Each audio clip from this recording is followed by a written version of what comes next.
Bonsoir à tous, bienvenue à Un jour un psaume, c'est le dernier de la semaine, on est vendredi, il est 19h, on a passé aussi une semaine extraordinaire d'intercession et ça continue, c'est la dernière journée, c'est les dernières heures jusqu'à minuit dans le tableau, là il y a des noms, on se réjouit ensemble, c'est juste extraordinaire cette semaine, ce qui est en train de se passer, on va avoir encore des témoignages à venir, je pense qu'on en parlera la semaine prochaine de tout ce qui s'est passé, mettez en commentaire si Dieu vous a béni, si Dieu vous a guéri, s'il y a des choses qui se passent là, waouh, c'est bon de passer du temps ensemble. Alors, un jour un psaume, peut-être que c'est la première fois que vous arrivez, vous dites, mais qu'est-ce qu'il est en train de dire? Un jour un psaume, en fait, c'est un jour un psaume. Quelquefois, on triche un peu, puisque là, on a fait le psaume 62 en 3 fois. Et cette semaine, c'est vrai que c'est particulier parce que nous sommes dans une semaine de chaîne de prière. Il y a des gens qui prient à Paris, il y a des gens qui prient à Fréjus, il y en a d'autres d'ailleurs, et on est tous unis pour que dans nos vies, nous puissions retrouver notre appel, que dans nos vies, nous puissions retrouver des victoires, et que dans l'église locale où nous sommes, il y ait un impact puissant. Je prie pour que les églises locales puissent lever, et encore plus à Fréjus-Saint-Raphaël, source de vie. Alléluia, que les talents se multiplient. Merci à l'équipe qui est là ce soir, encore pour les nuggets, pour la bénédiction que nous avons d'avoir cette équipe qui nous aide. Vous pouvez mettre aussi en commentaire un bonjour, un bisou aux nuggets. Alors, Psaume 62, verset 10. Oui, les fils d'Adam ne sont qu'un souffle. Les hommes ne sont que mensonges. S'ils montaient sur une balance, tous ensemble, ils seraient plus légers qu'un souffle. Ne comptez pas sur l'oppression et ne mettez pas un espoir illusoire dans le pillage. Quand les richesses augmentent, n'y attachez pas votre cœur. Dieu a parlé une fois, 2 fois. J'ai entendu ceci, c'est que la force appartient à Dieu. À toi aussi, Seigneur, appartient la bonté, car tu traites chacun conformément à ses actes. Amen, amen et amen. Waouh, on termine avec ce psaume, qu'est-ce qu'on peut en tirer? Oui, les fils d'Adam ne sont qu'au souffle. Vous avez la même traduction dans Ecclésiaste, quand il nous est dit vanité des vanités. Vanité, c'est le mot Havel, Avalim. Ça se dit Havel, Avalim, souffle des souffles.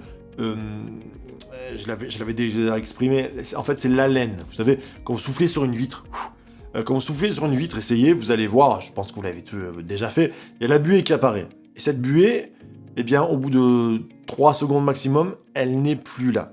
Et notre ami David est en train de dire, la vie de l'homme, c'est cette buée, elle passe. Et pourtant, mes frères et sœurs, ça c'est la vie sans espérance. Mais voici que Adam, comme Adam a péché, a raté le but, il a entraîné l'humanité dans ce souffle qui passe, dans cette vanité. Et il semble que le monde est vanité, que les gens s'accrochent à des gloires illusoires qui, des fois, on va mettre des 1000 et des 100 dans quelque chose qui, dans 30 ans, ne sera plus là, ou même maintenant, dans 5 ans, qui sera peut-être détruit. Des fois, on fait des maisons. Des fois, j'aime regarder je suis assez dans l'histoire. Des fois, je passe à côté de grandes bâtisses qui ont dû avoir des années de gloire, qui aujourd'hui sont les fenêtres aux 80, tout est détruit à l'intérieur, et on se dit, waouh, la gloire de cette maison n'a pas perduré. Et il en est ainsi de la vie des hommes, sauf que, il nous a dit que dans la parole de Dieu, Jésus est devenu le nouvel Adam, et qu'il a fait de nos vies non pas un souffle qui passe, mais un souffle de vie, c'est-à-dire un souffle éternel. Je vous rappelle, dans la Genèse, il y a une différence entre le souffle Nefesh qui est donné dans tous les êtres vivants, c'est-à-dire quand Dieu souffle de la vie dans les animaux, c'est le Nefesh, l'homme aussi a une Nefesh, mais plus que ça, dans l'homme, il nous a dit qu'il mit seulement à lui un souffle de vie. Dans Adam, un souffle de vie, ce qu'on appelle la Neshama. Le souffle de vie, le mot en hébreu, c'est Neshama. Il y a en toi et moi une Neshama que Dieu avait mis. Il y a une place pour la Neshama. Mais nous sommes, vous savez, Nefesh, on pourrait dire c'est le côté âme animale, et Neshama, le côté homme spirituel. Et combien, quand je regarde notre humanité, quand il n'y a plus la place, il y a toujours une place dans nos cœurs pour la Neshama, mais quand elle n'y est plus, on redevient des animaux, on s'entretue, toute la vie n'est juste que consommation. Et je crois que Dieu, et et peut-être certains amis pourraient dire on est moins que des animaux, parce que les animaux, quelquefois, sont plus attentionnés à certaines choses. Je sais qu'il y a des amis déjà qui sont en train de dire tout à fait. Mais Dieu veut mettre en nous cette neshama, c'est-à-dire la part de son esprit qui nous rend plus qu'un animal, qui nous rend les Adams comme ils ont été conçus, c'est-à-dire les gardiens et cultivateurs du jardin de Dieu. Il dit, tu garderas et tu cultiveras. Que nos vies soient... Alors, qu'est-ce qu'on garde spirituellement? On garde la présence de Dieu. Vous savez, souvent on parle de être sanctifié.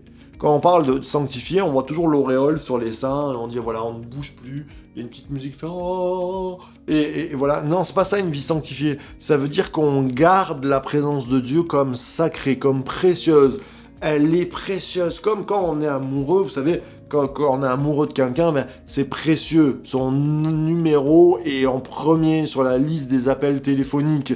Et on chérit cette personne, on y pense. Et bien que la présence de Dieu soit reconnue comme sacrée, notre Jésus, notre Père, ils sont précieux, ils sont premiers sur la liste d'appels téléphoniques. Et combien... c'est ça la sanctification. Eh bien, dans ce jardin que Dieu nous donne, nous devons garder la présence de Dieu et cultiver. Porter du fruit. Et qu'à la fin de cette semaine, vous puissiez... on l'a déjà dit, vous avez reçu un appel, et cet appel, ces dons, ces talents, nous devons les faire fructifier. Cultiver ce que Dieu nous a donné. C'est un ordre. Garde et cultive.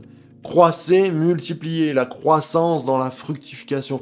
Et il n'y a... Tant qu'on est sur cette terre, après on changera de cap quand on sera là-haut, mais tant qu'on est sur cette terre, qu'on soit jeune, qu'on soit vieux, qu'on soit bleu, jaune, rouge, bioman, hop là, eh bien on est appelé à servir Dieu. Il y a un talent qui nous a été donné, que nous devons faire prospérer. Je crois que c'est important qu'on puisse s'attacher alors à cet appel. Je me souviens quand l'appel de Dieu a résonné dans ma vie, je devais avoir 12 ans, 12-13 ans.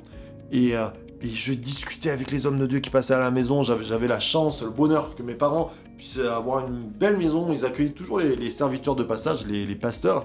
Et je me rappelle par exemple de Monsieur Leblond qui maintenant est auprès du Seigneur. Et je parlais des heures avec lui sur ce que c'était le service de Dieu. J'avais 12-13 ans, mais il y avait ce feu en moi. Dieu avait mis une touche. Et ce feu n'est pas passé. Et... En ce moment, on termine une série qui est la série des Je suis de Jésus, qui a été tellement impactante pour notre Église, et nous allons rentrer dans une série qui s'appelle Authentique.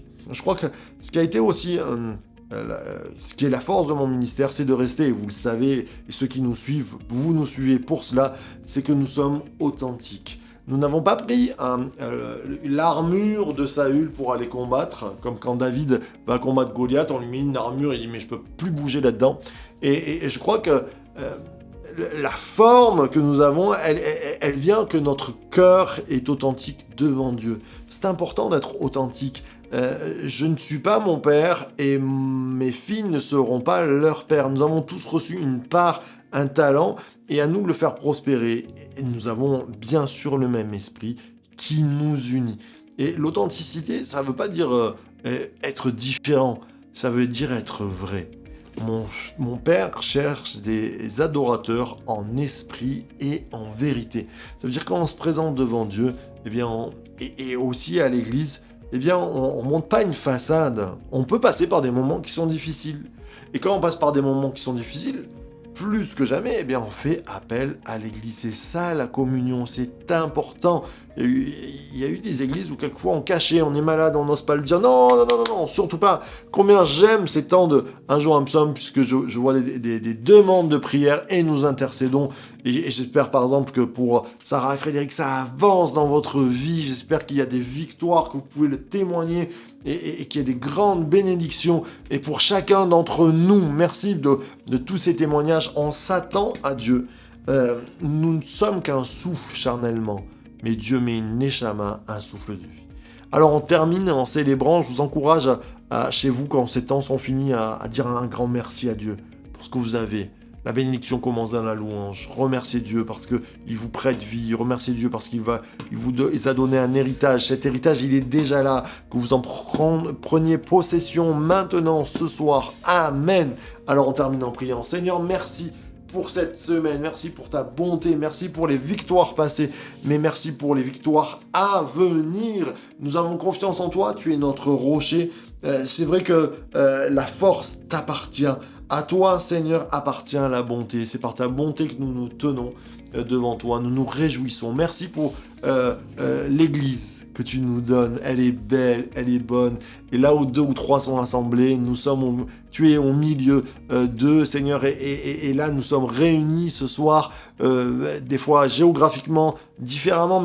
Mais Seigneur, tu es au milieu de nous et tu nous bénis. À toi la gloire. Amen, amen et amen. Waouh, cette semaine a été juste extraordinaire. Je pense qu'elle va porter du fruit encore dans les semaines à venir. Attendez-vous à Dieu, servez Dieu, donnez votre cœur à 100% à Dieu, obéissez-lui.